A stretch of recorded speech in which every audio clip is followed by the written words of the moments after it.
Hi, have I told you about Bhakti Yoga? It's one of my favorite subjects because it was so helpful in my life. Ramakrishna, the great yogi who influenced yoga around the world in the 1800s to the present day, he said Bhakti Yoga is the best path for this age, for busy people. He also said because we don't live so long, but we're beginning to live longer. But because of our lifespan and because of how busy we are, it's good to have a practice that is so effective and that the average person can do, as well as, of course, people who are yearning and hurting. It's very important to have emotional healing as part of the yoga path and emotional well-being. So Bhakti Yoga is the best path for this age. He said Bhakti Yoga is the easiest yoga path. He said you can attain everything in yoga through Bhakti Yoga. Simply, in Bhakti Yoga, you keep your mind on God, and often it involves chanting God's name and thinking of God as a person you love, and you chant the name of God to help you center your awareness in God throughout the day. So I don't know how you start Bhakti Yoga. There are various events that happen. Life doesn't make any sense. Do Bhakti Yoga. You're unhappy with your life. Bhakti Yoga will change things. You're perplexed. You just don't understand what life's about or what you're about. Bhakti Yoga is again a wonderful solution. Or something's happened in your life and you just feel propelled to find an answer. You've got to know what's going on, and you've got to find a way to be happy. That's called propelled. So wondering, discontent, propelled, perplexed. Also, there's a sense of being called to a higher life. If you have that sense, Bhakti Yoga will help you very much. So as a person who is starting out in yoga and feeling you'd like to try Bhakti Yoga, it's good to find good company. People who already are happy on their spiritual path. And it's good to drive here and there and search. Find good company that inspires you. It gives you some hope for your life and your future and your happiness. So it's good to be among those who have found a way to be spiritually awake and aware. Also, keep company with the scriptures. Read the world's scriptures. Find the scripture that helps you the most, that inspires you, that comforts you, that helps you to go forward. So as you associate with people who are on a path that you like, or in a particular understanding of life, like philosophy or life faith, as you begin to associate with them, instead of thinking there are no answers and you're hopeless, you'll begin to have the glimmerings of faith. You'll be open to the possibility, they're happy, I could be happy. They know what to do, they're wise, surprisingly wise. Again and again, they seem to know what to do, and they seem to have confidence in the process of life or in their view of God. So this openness that you too can experience higher levels of consciousness and live your days happy and fulfilled every day.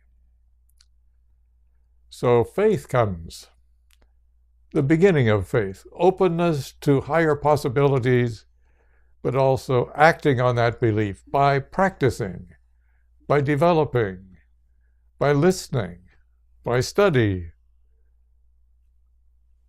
With this faith, you can go far. So The practice of Bhakti Yoga is a way of directing your love to the Lord of your heart, whom you see God to be. Directing love to the beloved, your Creator, the one who gives and sustains life. Directing your love to the Lord. Or we call them incarnations, Jesus Christ, Buddha, those who knew the way and helped others find the way. You could take your love and direct it to Jesus or Buddha or one of the other great avatars of the centuries.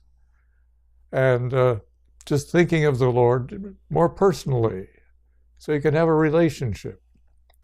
And very often this involves chanting the name of the beloved, or it involves meditating and perhaps also chanting as you sit there and focus your heart's love and your thoughts, your awareness on the Lord. Since you are growing on the path, yearning develops. You yearn to be happy. You yearn to know what's going on. You yearn to know who you are. You yearn to be loved. You yearn to give love and receive love, to share life with the infinite Spirit, with the Father, Creator, with the Divine Mother, relating to the Lord like the Lord, the infinite Spirit, is loving you moment to moment and caring about you and helping you grow spiritually. Well, this yearning is a wonderful asset. You just yearn night and day for the presence and for a relationship with Spirit, or Spirit as represented by a holy person, Divine Mother. As a result of yearning, you'll notice that it's doing a great work in you. Yearning is letting go of all kinds of less important things because your relationship and you are important, not all the bric-a-brac. You try to keep all of these details in your life dealt with, of course, so you don't have more problems. But you yearn for the Lord, yearn for the source of life, the meaning of life, or one who knows and represents the infinite Spirit to you. And you think of that person, or you think of that image you have, like light, and you just, one day, your yearning clears your mind. You know what you want. Other thoughts and feelings, let go. They're just not important. They're not significant compared to your drive to know what's life about, what you're about, what are the possibilities, how to be fulfilled, how to find peace, be untroubled, how to find love that lasts and that you live in. So yearning does this great job of clearing your mind and heart so you can be one-pointed. And that's what happens next. These are the words, by the way, these stages were first revealed to yogis and the world in general through Sri Ramakrishna in a big way, in a way that different paths around the world said, yes, this is the way. Yearning makes you one-pointed. It's easy to focus your mind on the Lord of your heart, or the source of life, or the source of light, or the light that gives life. Just be yourself and work with your concepts. It's easiest if you choose an avatar. Jesus Christ, Buddha, Krishna, Rama, Sri Ramakrishna, Chaitanya, Rama, Krishna. These are all different great ones. It sounds like I'm saying the same name. But anyway, one-pointedness. It's easy to put your mind on a beloved one, for example, and it just stays there. So now you're far along the path because you're not scatterbrained and your heart and feelings are not going all over the place. You can just think of the Lord without interruption. Your yearning becomes one-pointedness, and it's easy to keep your mind rested or focused on the ideal. Congratulations. If you abide in this one-pointed state, your energies start to harmonize and build up. So one-pointedness is a beautiful stage because it welcomes your heart's natural love. Love and devotion well up within you, especially in the heart, chest area, but you feel it in cells throughout your body. You feel this, not at first, in your earlobes, in your toes. Your whole body has this quality of bhakti. This marvelous bhakti means love and devotion. Devotion has a quality of humility in it, so devotion's important. But just love away. You'll be, instead of sitting there one-pointed and clear, you're now filled with love. Love that is wonderful to feel, finally love. Like one devotee told me years ago, now I know what love is. You're full of love. So, this love directed to your beloved is a very beautiful state, and it's called bhakti. Bhakti Yoga, the yoga of love and devotion. You begin to have a marvelous relationship, you and the Lord relating to one another, you and the Infinite Spirit, you and Buddha, you and Krishna, you and Rama, you and Jesus. Throughout the world, whatever your religious path or inclination, or if you're an agnostic, relate to the Lord of your heart, what represents God to you. Bhakti brings relationship. You eat breakfast, feeling the presence of the Lord, feeling the Lord's right there in the room with you. You drive your car, you go to work. You feel the Lord's in your office or working place. You just have bhakti flowing. It comes and goes at first, and then it stays longer and longer until you are a bhakti yogi. You are called a bhakta. Bhakta does bhakti yoga. And you have a sense of God being with you now, wherever you are, loving, caring, available, beautiful, loving you, loving the world through you.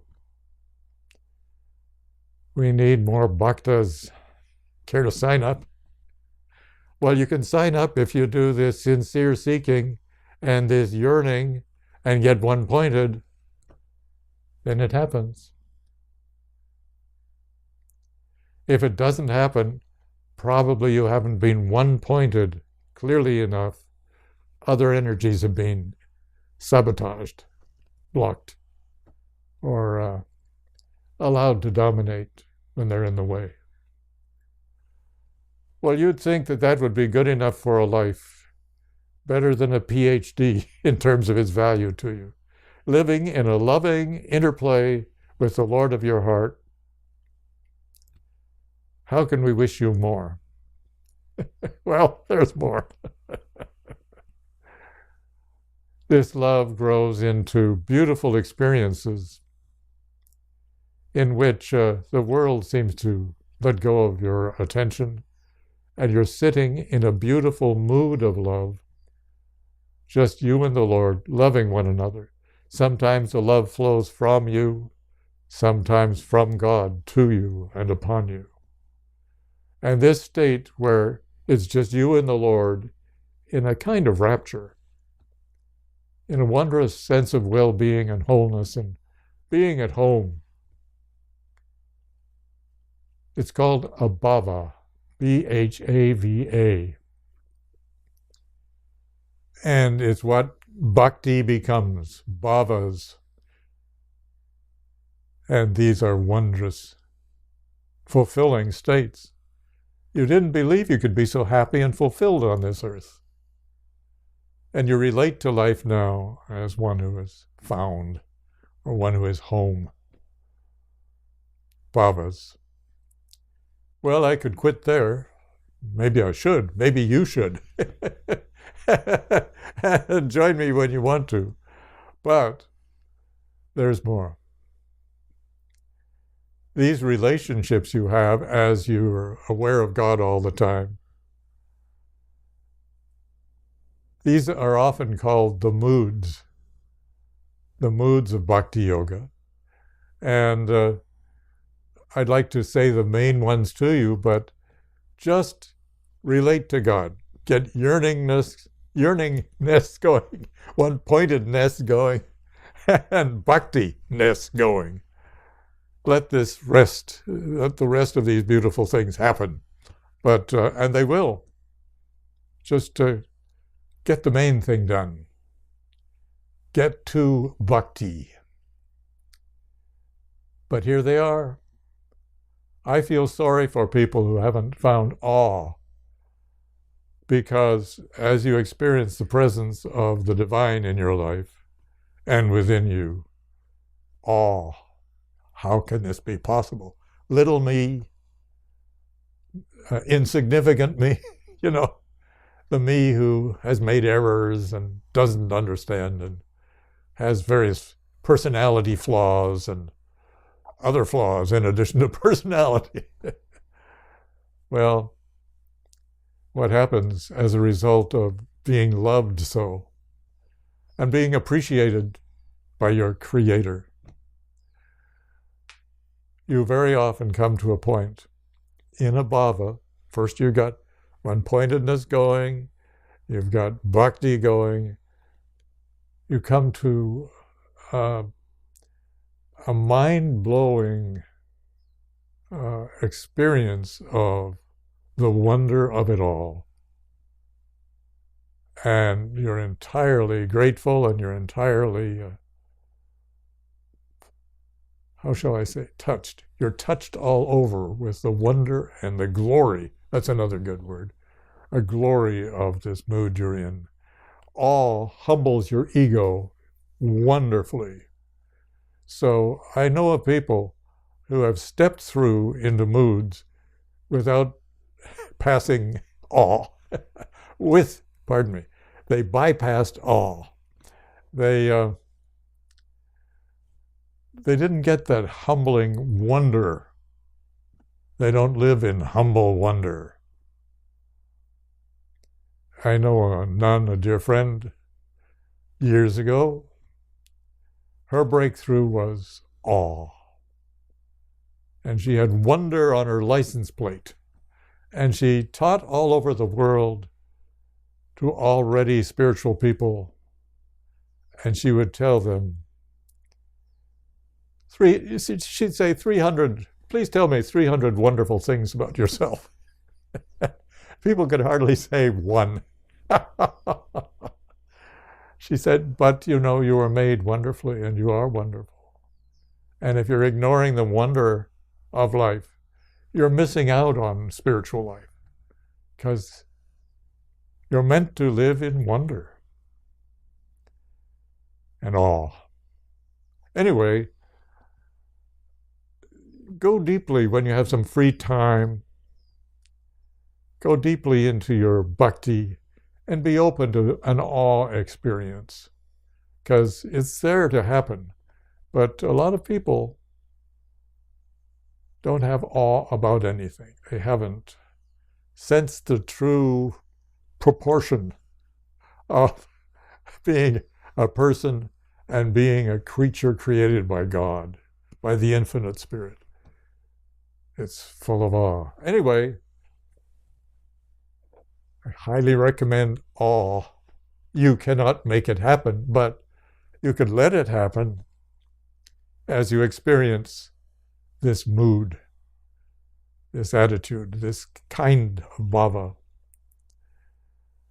And if you do experience it, it'll help you the rest of your life too. It's nice to have a tinge of awe and wonder where you go. Awe about being alive, awe about what's going on in your life, awe about just looking at people and having awe, feeling of awe about them.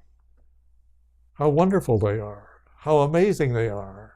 Spirit moving and expressing through them in all these different personalities, in all these different activities. Anyway, I've given all I can in terms of emphasis. Very often what you want to do as a result of your bhavas is serve God. You have the attitude and think of yourself as God's servant. That's a wonderful way to live. Keeps your ego nice and humble. Gives you the ego of a servant. And you strive to serve people. It feels so good. Serve the Lord with your daily life. Serve the Lord at your workplace. Servant is usually the first mood if you don't have awe. Servant. As a result of serving the Lord, you discover you're so close, having such a good life together, that God and you are friends. The friend mood. Close friends. God can be the senior friend, but you are friend of God. And you live your life as a friend of God. Your attitude is a close relationship with God, friend to friend. This often grows into realizing you are a son or daughter of God. Closer, more intimate, part of the family. That's a wonderful relationship that often grows from the servant and the friend relationship into the son or daughter relationship. And feel free to have a wonderful decade or two as a conscious son or daughter of spirit. You serve, you're a friend, but even more, you're a son or daughter. Closer relationships can also happen. You can feel that you're a husband or wife of the Lord at such a high level of consciousness that I tell you, be open to it, but it's beyond words that you are God's partner and that you two are sharing the creation, furthering creation.